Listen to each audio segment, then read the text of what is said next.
Welcome to India deal news. पहले तो नए साल में आप लोगों का स्वागत है।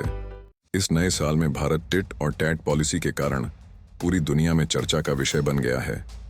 क्या है ये टिट और टैट पॉलिसी, चलिए जानते हैं। और इसके उपरांत हम आपको की कही न्यूज बताने वाले हैं, तो इसके लिए एक लाइक तो बनता है, साथ ही वीडियो को शेयर भी कर दीजिएगा। पिछले 2 साल में चीन अपने जासूसी जहाज के साथ हिंद महासागर के अंदर अपना शासन फैलाकर बैठा है।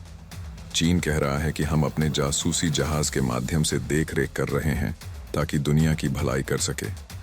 पर सारी दुनिया को पता है कि चीन कैसा है। भारत और फिलीपींस दक्षिण चीन सागर में किए गए नौसैनिक अभ्यास से चीन परेशान है।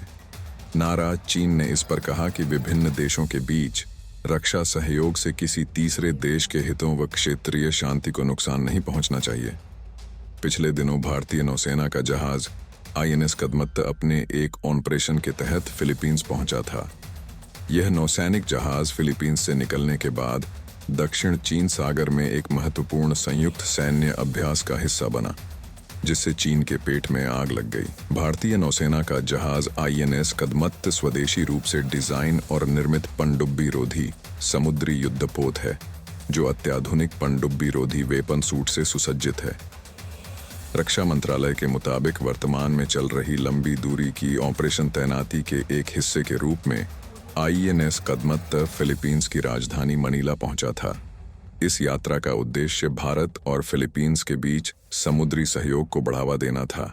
मनीला से प्रस्थान के बाद दक्षिण चीन सागर में INS कदमत व फिलीपींस नौसेना के अपतटीय गश्ती जहाज BRP रेमन अल्कराज के बीच समुद्री साझेदारी अभ्यास आयोजित किया गया। अब चीन, भारत और फिलीपींस के अभ्यास व फ्रांसीसी नौसेना के साथ प्रस्तावित फिलीपींस के हवाई अभ्यास पर प्रश्न उठा रहा है। चीनी मीडिया में चाइनीज रक्षा मंत्रालय के प्रवक्ता कर्नल वू कियान ने कहा कि चीन ने सदैव इस बात पर जोर दिया है कि संबंधित देशों के बीच रक्षा और सुरक्षा सहयोग से तीसरे पक्ष के हितों को नुकसान नहीं पहुंचना चाहिए या क्षेत्रीय शांति और स्थिरता को नुकसान नहीं होना चाहिए। ये पहला अवसर नहीं है जब चीन ने ऐसा रुख अपनाया है, बल्कि फिलीपींस और अन्य देशों के बीच सैन्य सहयोग को लेकर चीन भड़कता रहा है। दक्षिण चीन सागर के हिस्सों पर फिलीपींस और चीन की नौसेना अपने अपने दावे करती है। हाल ही में फिलीपींस की नौसेना ने आरोप लगाया था कि चीन के नौसैनिक जहाज़ों ने उसके जहाज़ों पर पानी की बौछारों से हमला किया था। चीन दक्षिण चीन सागर के अधिकांश हिस्से पर अपना दावा करता है, जबकि दूसरी फिलीपींस, वियतनाम, मलेशिया, ब्रुनेई और ताइवान भी इस क्षेत्र पर अपना दावा करते हैं। स्टीफन हसी ने कहा कि यह हिंसा रुकनी चाहिए। जो लोग दूसरों की मदद करने के लिए दौड़ पड़ते हैं, उन्हें अपनी सुरक्षा और स्वास्थ्य के लिए डरने की जरूरत नहीं है। पिछले साल बर्लिन के कुछ जिलों और अन्य प्रमुख जर्मन शहरों में पुलिस अधिकारी, अग्निशामक और पैरामेडिक्स हमलों का निशाना बने, जिनमें से कम 30 अकेले बर्लिन में गंभीर रूप से घायल हो गए। अभी तक जर्मनी में आतिशबाजी पर कोई सामान्य प्रतिबंध नहीं लगाया है। शहर और नगर पालिकाएं स्वतंत्र रूप से कुछ क्षेत्रों में आतिशबाजी छोड़ने पर रोक लगा सकते हैं।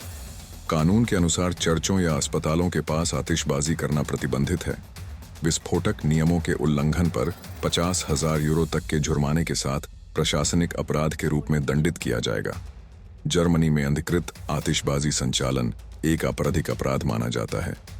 Police union, German medical association और एनवायरमेंटल एक्शन जर्मनी जैसे विभिन्न समूह निजी उपयोग के लिए पटाखों और रॉकेट आतिशबाजी पर प्रतिबंध लगाने की मांग कर रहे हैं। आप लोगों ने भारत, चीन, बर्लिन, जर्मनी, फिलीपींस सबके बारे में जान लिया।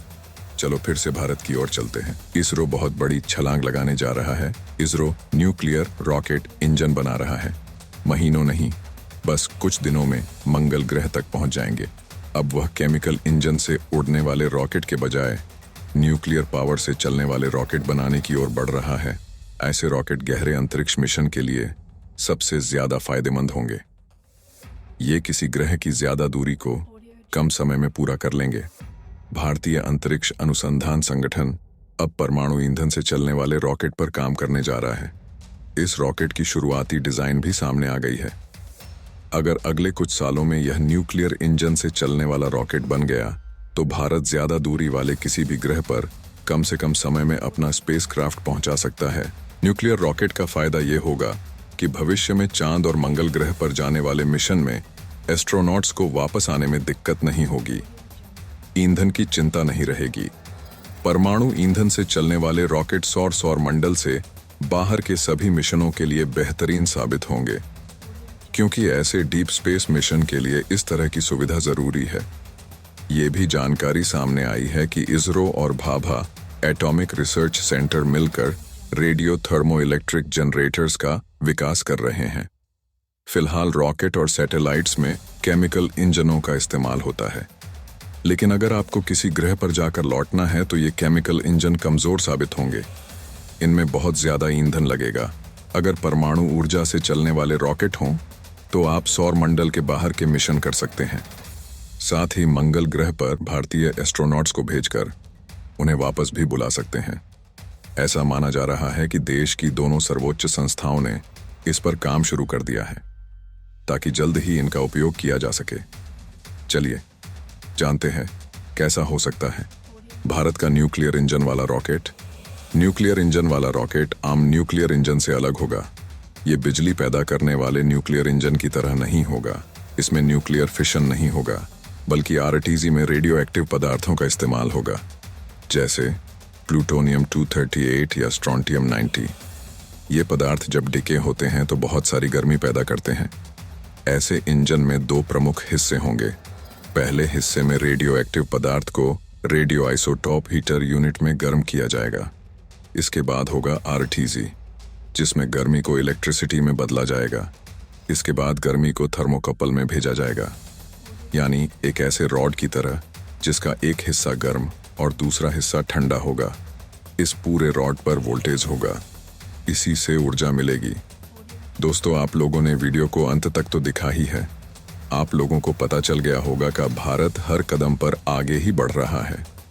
तो आप लोग अपना मंतव्य कमेंट बॉक्स में ज़रूर बताइएगा और वीडियो को लाइक और शेयर भी कर दीजिएगा।